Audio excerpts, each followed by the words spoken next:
হঠাৎ করে চট্টগ্রামের ঐতিহ্যবাহী মেজবানি খেতে ইচ্ছা করলো।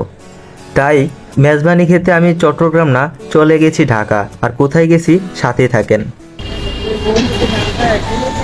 হাই ফ্রেন্ডস, আসসালামু আলাইকুম। আশা করি সবাই ভালো আছেন, আল্লাহর রহমতে আমিও ভালো আছি।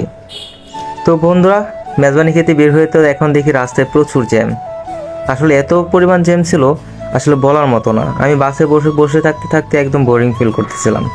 তো যাই হোক, তারপর আকাশটা প্রায় মেঘলা ছিল।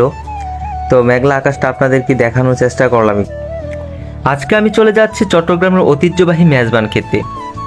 এই মুহূর্তে আমার চিটাগাং যাওয়ার কোনো সুযোগ হচ্ছিল না, তাই ভাবলাম চট্টগ্রামের ঐতিহ্যবাহী খাবারটা যেহেতু ঢাকাতেই পাচ্ছি, তাই আর চট্টগ্রাম না, এখন ঢাকাতেই যাবো খেতে। তাই সরাসরি আমি বাসে করে চলে গেলাম নর্থা যমুনা ফিউচার পার্কের সামনে। আই লাভ মেজবান এই রেস্টুরেন্টটি ছিল লিফটের 3 তলায়। তো আমরা লিফটের 3 তলায় যখন আসলাম, এসে দেখি একদম সরাসরি লিফটের সামনেই রেস্টুরেন্টটি। তো আর রেস্টুরেন্টে ঢুকতে না ঢুকতেই দেখি কি মনোরম পরিবেশ।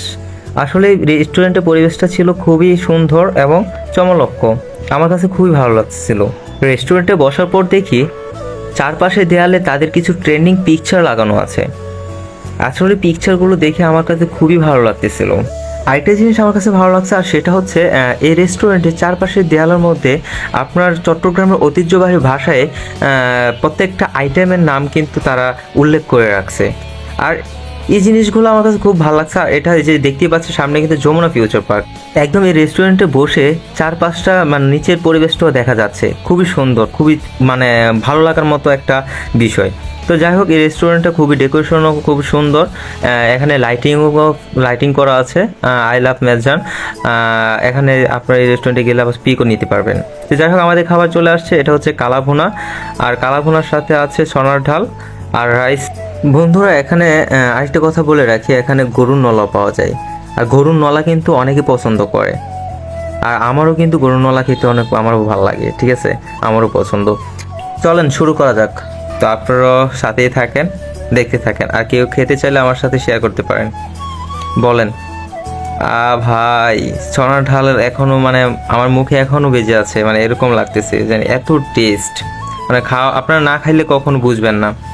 আর চট্টগ্রামের ঐতিহ্যবাহী খাবার কিন্তু এমনিতে বলে নাই। মানে আমি ফার্স্ট টাইম খাইছি, আমার কাছে মনে হইতেছে যে না, এটা কেন চট্টগ্রামের ঐতিহ্যবাহী খাবার বলেছে। আসলে এটা খাওয়ার পর আসলে বুঝতে পারতেছি। এই কালা ভুনাটা খাওয়ার পর তো ভাই এত টেস্ট, মানে বলার বাহিরে।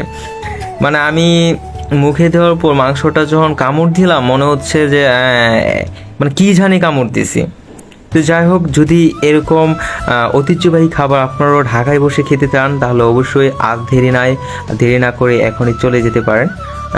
অবশ্যই আপনারা আপনার ফ্যামিলি এবং প্রিয় মানুষকে নিয়ে ঘুরে আসতে পারেন। আশা করি ভালো একটা টাইম আপনারা কাটাতে পারবেন। তো যাই হোক, অবশেষে এখানে দই চলে আসছে। আর দইটাও কিন্তু খুবই টেস্ট ছিল, মিষ্টি ছিল, দইটা খুব ভালো ছিল। বন্ধুরা, আজকের মতো ভিডিওটা এখানেই শেষ করছি। দেখা হবে নতুন কোনো ভিডিওতে। ততক্ষণ পর্যন্ত ভালো থাকেন, সুস্থ থাকেন।